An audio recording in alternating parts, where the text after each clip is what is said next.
The cops are here. His life is over. He acted too suspicious. Like a total stalker. Wait, just a bear? Crisis averted. Shiraishi hit him with weaponized cuteness, demanding to crash at his pad. Ao realized resistance was futile, so he folded like a cheap lawn chair. But then she targeted his massive emo bangs. Since he was too lazy to visit a pro, she volunteered to play stylist herself. Then she dropped the red flag. She admitted she had zero experience besides hacking at her own bangs. Ao started sweating bullets. Too late. She whipped out the scissors with a manic grin. One snip later, she muttered a confused, "Ah."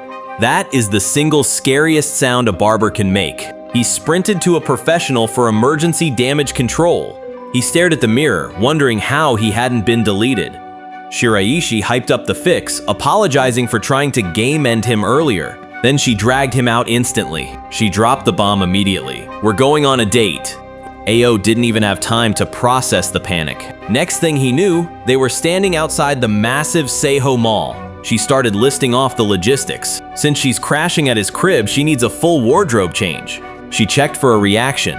She realized bro was social distancing like he was in a different time zone. Ao argued that walking next to a girl like her was basically a Class A felony. She fired back that lurking in the shadows made him look way more suspicious. He insisted he was just trying to beat the stalker allegation. She decided to break his brain completely. "I guess we could just hold hands." Ao started glitching out at the idea of holding hands in public, but Shiraishi wasn't having it. She ordered him to close the gap. Just as things got spicy, a sharp voice cut through the mood like a knife. A cop stepped in front of them and asked for a moment. Ao's brain completely fried. That was it. Game over. He was definitely going to the slammer. But the officer didn't pull out handcuffs. He held out a weird little stitched bear. Shiraishi grabbed her lost loot and thanked the guy. Crisis averted. She immediately started roasting him for sweating over absolutely nothing. Shiraishi kicked off phase 2 and dragged him along. Ao followed, but he couldn't shake the weird vibe from yesterday. She took him on a normie speedrun of the city, hitting the cinema and checking out the arcades. Normally, Ao would hate this stuff, but watching her smile, he realized something terrifying. He didn't actually hate it. A stranger's voice snapped him out of his little moment. He tried to talk to a vendor but realized his social skills were completely cooked. Real life was usually a grind. His only joy came from watching Nina's streams. Until today, he pictured his digital angel floating in the void. He had to know. What the hell did she do to him? Shiraishi wasn't letting him escape that easily, sprinting to close the gap. She dropped a tactical nuke right in public. "Sorry I'm late, boyfriend." Ao immediately denied the allegations. She just laughed it off and dragged him to the next objective. He felt bad, apologizing for being dead weight. But his gut told him something else. This wasn't just pity. He decided to keep it real for once. "Thank you. Today was actually fun. I'm glad you brought me along." She just smiled, letting the moment hang there. Then she pivoted to interior design. "I'm buying a desk." Ao checked the math on that one. "Forget the desk. We need bedding." He spelled it out for her. "I only own one futon set." She activated her trap card. "Guess we'll just share it?" Ao was not ready for this level of culture. Back at school, Shiraishi was totally zoning out. He was just replaying that smile in his head until a voice from behind snapped him back to reality. Amasaki Nina is finally back online. Her gaming rig is dead, so she is forcing a stream through a potato laptop that is fighting for its life. Meanwhile, Aoba is out in the park, absolutely glued to his phone. The second she says, "I missed you," he starts internally screaming. Parasocial relationship confirmed. But the laptop is literally frying itself. She has to cut it short. She blames the lag on being a literal angel forced to use primitive human technology. Chat immediately roasts her studio, seeing as it is just a messy bedroom with laundry hanging everywhere. She laughs off the shade, promises to upgrade, snags a quick donation, and kills the stream.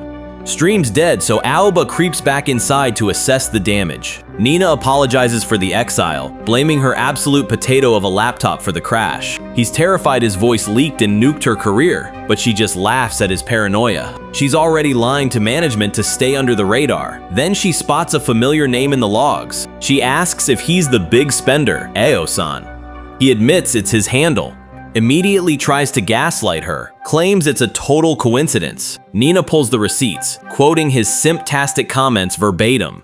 The cringe is lethal. He cracks instantly, begging for forgiveness for literally everything. She isn't creeped out at all, she calls it destiny. Aoba is still processing the cringe, but Nina doubles down on the destiny angle. She claims meeting a viewer in the wild is statistically impossible, so the universe must have set this up. She reminds him that she basically doxed herself the second they met, proving she trusts him completely. Then, the mood shifts. She starts guilt-tripping herself, wondering if she's betraying her fans by living with a dude. Aoba shuts down the pity party immediately. He tells her he shouldn't have pried, but the pixels don't matter. To him, Nina is Nina, whether she's online or offline. He looks her dead in the eye and drops the ultimate line. "You are special to me." Just like that, he unlocks a new nickname. Nina smells blood in the water and accuses him of catching feelings. Aoba panics, frantically clarifying he only simps for the virtual Nina, not the real one. He tries to explain the difference, but ends up screaming that dating her would be absurd. He aggressively friend-zones himself just to survive the conversation. But Nina wasn't done grilling him, she was winding up for the critical hit. She asked him point blank, if she actually got a boyfriend, would he hate it? Aoba started sweating bullets. He desperately clarified he was talking about the girl behind the screen, not the idol persona. Nina agreed that the distinction mattered, so he took the high road and promised to respect her privacy. His advice? Keep the real stuff hidden. Nina watched her stream, noting that not everyone plays by those rules. He doubled down. Keep the fans in the dark. She laughed and said she knew he would say that. Then she flipped the script and asked if he had a secret someone. He instantly panicked, screaming that it was strictly hypothetical. She dropped the subject with a quiet apology, but while they joked around, reality was piling up on her desk. Her phone lit up with angry texts, demanding to know why she was skipping school. Shiraishi is regretting every life choice that led her here. She is a social god on stream, but in this classroom, she is fighting for her life. She tries to mentally escape, but it is too late. The NPCs have found her. Two classmates lock onto her signal and move in for the kill. They tap her shoulder, triggering a massive jump scare. She tries to act cool, asking what they want, but they go straight for the jugular, demanding to know her relationship with Yaotome. She panics and drops the first name bomb, calling him Mei-kun. From across the room, the target acquires them. Mei steps right into the crossfire, asking if he is the topic of today's podcast. He lays down the law. If you want him, talk to him. Don't harass the introvert just to get to the prize. The girls stutter out a weak excuse. Then they tactically retreat before things get even more awkward. Mei lets out a heavy sigh, suffering from success. He immediately pivots to roasting her, pointing out her friend count is still 0. She fires back, claiming he stole all the potential candidates with his fan service. He plays dumb, but that smile says he knows exactly what he is doing. Mei plays the supportive best friend card, reminding Shiraishi he is absolutely stuck with her. Then she ruins the vibe, demanding to know why he was playing hooky.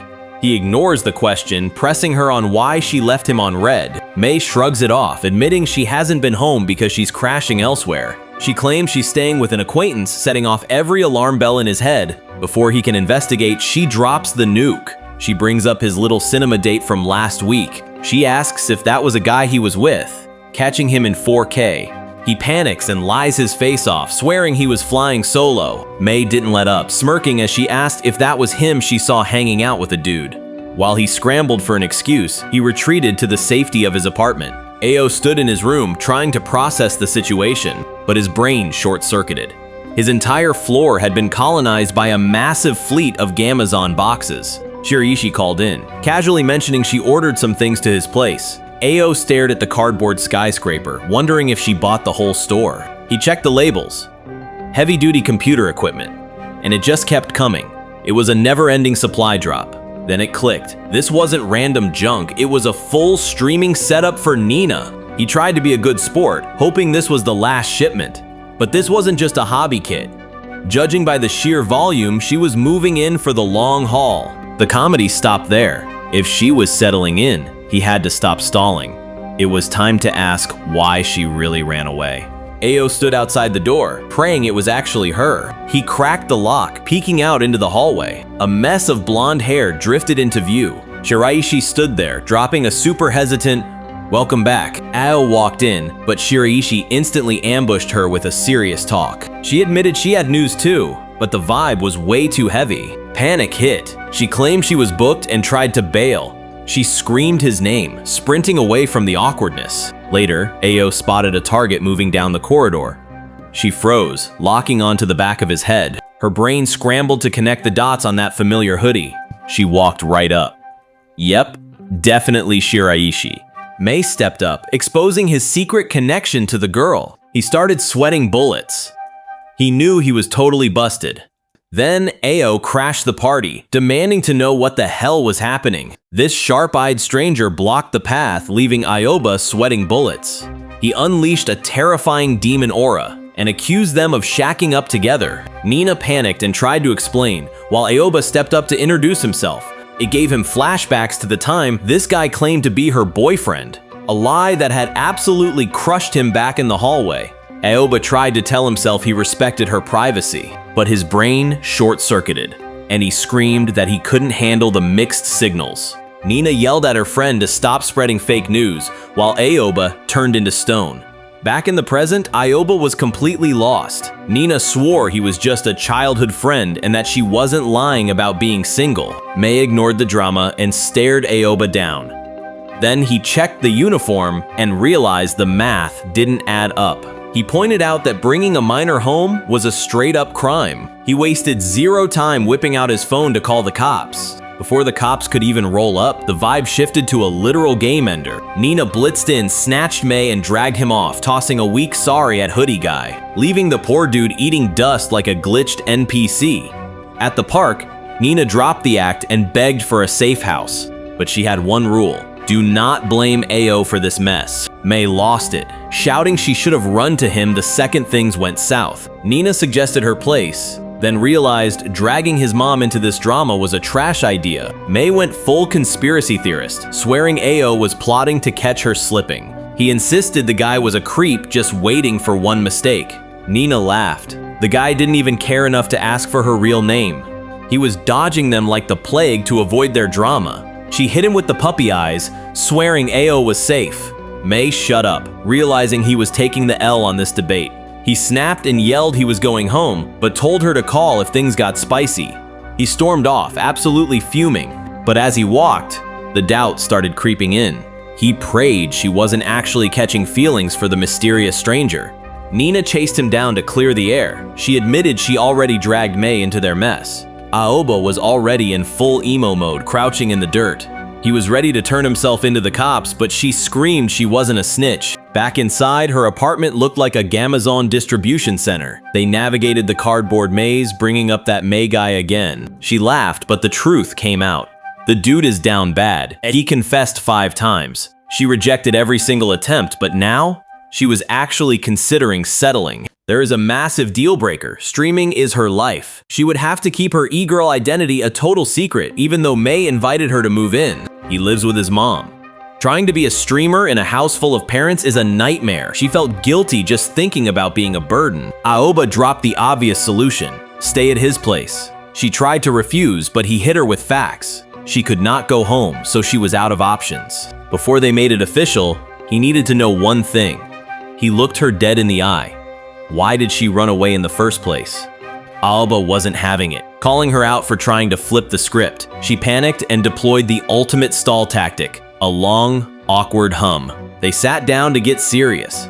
He figured if they were gonna have the talk, they needed snacks to soften the blow. Nina switches the plan. She demands food but drags him straight to a karaoke joint instead of a restaurant. Inside the booth, the equipment is ready to rock, but Aoba is confused. Why do they need a disco ball just to eat dinner? Nina claims it is genius. It is private VIP dining. Plus, she can belt out some tunes while they snack. Aoba calls her bluff. He wants the live concert. Nina totally freaks out. That was not part of the deal. He is not playing around. He gets dead serious. He knows it is futile, but he has to try. He begs her to open up. Nina admits she wants to spill the tea, but insists there is a strict order of operations to this drama. She tests him. Will he ask for her government name? He refuses to be a creep and waves off the question. That earns him maximum respect points. She decides to trust him completely and drops the self-docs right there. The big secret? Her online persona, Nina, is actually just Aoba's brain buffers. It is the exact same name? She claims it is a galaxy brain strategy to hide in plain sight using kanji. Aoba almost bursts out laughing at the logic. Nina screams at him to stop roasting her master plan. He expected some tragic backstory, but it is just funny. Nina cuts the tension. She confesses she just loves seeing his smiling face. She gets real. When they met, he looked like a walking corpse, but he smiled for her avatar. Now, he is finally smiling for the real her. Then she gets bold. She notices his fresh cut and touches his hair. He turns into a tomato instantly. She sees the panic in his eyes and backpedals hard. "My bad, I didn't mean it like that." He knows she is cool. They let the awkward silence hang until the fries arrive. Mission accomplished. It is time to head back to base. They stumble out of the karaoke bar realizing they committed a cardinal sin. They didn't sing a single note. Aoba's brain short-circuits. He just missed the exclusive live concert event. He tries to act humble, claiming he didn't deserve a private show anyway. Total lie, he is absolutely crushed. But Nina refuses to let the vibe die. She demands a rematch immediately. Nina tells him to run for it, but Aoba drags his feet. He is already stressing about her sticking around. He wonders how long she will be crashing at his place. But as the rain comes down, he just accepts the headache. Over at the Shiraishi residence, the atmosphere is dead silent. A formal letter for Nina sits on the table, and the man reading it looks absolutely grim. Nina checks the stats, and it's a disaster. A scorching 38.5 degrees. Aoba is officially cooked. That karaoke session in the rain was a rookie mistake. Now he's paying the tax, sweating bullets in bed. Nina drops the bad news. They are out of meds until the pharmacy opens. Aoba gets weirdly formal, using her last name like a stranger. Nina tells him to cut the act, but he's serious. He begs her to sleep at a net cafe so she doesn't catch his bug and tank her streaming career. Nina laughs at the logic. It's way too late for quarantine. Plus, her gear is still boxed up, so the stream was dead anyway. She calls his name but gets silence. She leans in to check if he's asleep, but touching his forehead triggers panic mode. He's burning up like a furnace. Leaving him alone right now feels criminal. She's torn between playing nurse and not getting expelled. Then she checks her phone and freaks out. It's almost 8 o'clock. She is officially in the danger zone. She has to bounce immediately. She yells a quick goodbye. Aoba mumbles a weak response from the Shadow Realm. He tells her to take care, and she leaves feeling like absolute garbage. She reaches the door but freezes. Her brain is buffering on one detail. He actually dropped the honorifics. She jams her feet into her shoes, trying to process this sudden glitch in the matrix. The door snaps shut. Outside, she admits the truth. That casual vibe was actually kinda cute. Back inside, Aoba is spiraling. He thinks he just committed a major social crime. The fever is roasting him alive, but his conscience is wide awake. The fever turns the silence into a weapon. It forces him to relive the nightmare of those old cheating rumors. She confirms he is exactly the scumbag everyone thinks he is. She ruthlessly dumps him to stop wasting her time. She doesn't even leave room for an argument. She looks him dead in the eye and deletes him from her life. Nina gets back to base at 1821, but the vibe is totally off. Some dude is crashing in her bed, groaning like a zombie. She moves in to check the vitals. Aoba barely cracks an eye open through the fever. She stares him down, then flips the switch to mischief mode. She gets all up in his personal space, announcing her arrival like a pop star. She tells the patient today is special. Even her idol poster on the wall agrees. She drops the act, promising to stick to him like glue. But seeing him helpless hits different. She freezes. She checks his temp, admitting he is way too nice for his own good. Then, the insecurity hits. She wonders if he only cares about her famous name. Suddenly, the patient launches a sneak attack, locking her into a fever-induced cuddle. She tries to scold him, only to realize the guy is completely unconscious. Her heart rate spikes to 300. There is no escape from the snuggle trap.